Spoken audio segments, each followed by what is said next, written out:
दोस्तों, the 11th of सितंबर 2001 को मंगलवार का दिन था। दुनिया का सबसे खतरनाक एक्सट्रीमिस्ट अटैक इसी दिन हुआ था। एक्सट्रीमिस्ट ने 2 अमेरिकन पैसेंजर प्लेन्स को न्यूयॉर्क स्थित वर्ल्ड ट्रेड टावर की 2 स्काईस्क्रेपर्स से टकराया था। इस हादसे में हजारों लोगों की मौत हुई थी। इस हादसे से न केवल अमेरिका बल्कि पूरी दुनिया दहल गई थी। तब से इसे दुनिया के सबसे खौफनाक हादसों में गिना जाता है। ईस्टर्न अमेरिका में उस दिन 4 पैसेंजर प्लेन्स को सुइसाइड बॉम्बर्स ने हाईजैक्ट किया था। इसके बाद उन्होंने इसका इस्तेमाल न्यूयॉर्क एंड वॉशिंगटन की बेहद मशहूर इमारतों पर हमले के तौर पर किया। 2 विमान न्यूयॉर्क के वर्ल्ड ट्रेड सेंटर की 2 इमारतों से टकराए। पहला विमान स्थानीय समय के मुताबिक 8:46 में नॉर्थ टावर से टकराया, जबकि दूसरा विमान 9:03 पर साउथ टावर से टकराया। इस हादसे से दोनों इमारतों में आग लग गई। ऊपर की मंजिलों में लोग फंस गए थे और पूरा शहर धुएं से भर गया था। 2 घंटों के अंदर 110 स्टोरी बिल्डिंग पूरी तरह से कोलैप्स्ड हो गई। थोड़ी देर बाद 9:37 में तीसरा विमान वॉशिंगटन डीसी से थोड़ी दूर स्थित यूएस डिफेंस डिपार्टमेंट के हेडक्वार्टर्स से टकराया, जबकि चौथा विमान 10:03 में पेंसिल्वेनिया के मैदानों में क्रैश कर गया। माना जाता है कि इस विमान से एक्सट्रीमिस्ट वॉशिंगटन डीसी की कैपिटल बिल्डिंग पर हमला करने वाले थे। इस हादसे में कुल 2977 लोगों की मौत हुई थी। इनमें से अधिकांश लोगों की मौत न्यूयॉर्क में हुई थी। इन हादसों में मरने वाले सबसे कम उम्र क्रिस्टिन ली हैंसन की थी। 2 साल के हैंसन की मौत विमान पर सवार अपने माता पिता के साथ हुई थी, जबकि सबसे अधिक उम्र के सदस्य 82 साल के रॉबर्ट नॉर्टन थे, जो अपनी पत्नी जैकलिन के साथ एक शादी में शामिल होने के लिए जा रहे थे। वर्ल्ड ट्रेड टावर से जब पहला विमान टकराया था, तब मोटे अनुमान के मुताबिक इमारत में करीब 17,400 लोग मौजूद थे।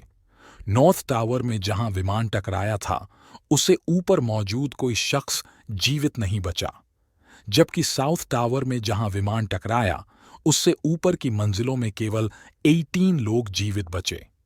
मारे गए लोगों में 77 कंट्रीज के सिटीजन शामिल थे।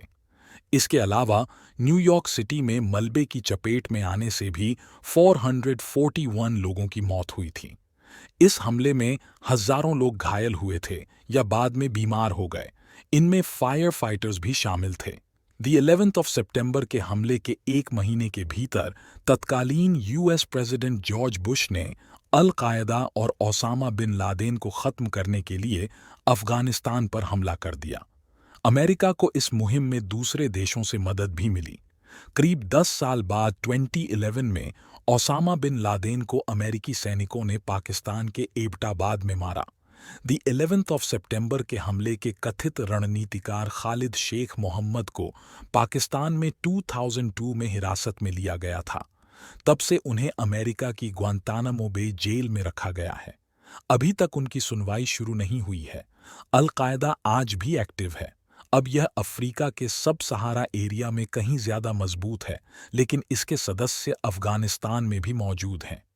20 इयर्स बाद अमेरिकी सैनिक पिछले महीने अफगानिस्तान से लौटे हैं। इसके बाद दुनिया को आशंका है कि इस्लामिक एक्सट्रीमिस्ट्स फिर से एक्टिव हो सकते हैं।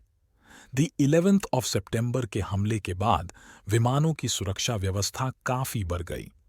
अमेरिका में एयरपोर्ट और विमानों में जांच करने के लिए special squad transportation security administration का गठन किया गया।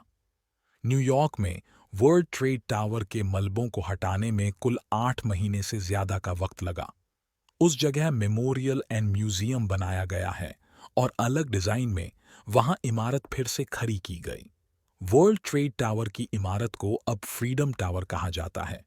यह पहले की इमारत नॉर्थ टावर्स की 1368 फीट की ऊंचाई से करीब 400 फीट ऊंची, यानी 1776 फीट ऊंची इमारत है, जबकि पेंटागन में नष्ट हुए हिस्से को 1 साल के अंदर बना लिया गया और वहां अगस्त 2002 से विभाग के कर्मचारी बैठने लगे थे।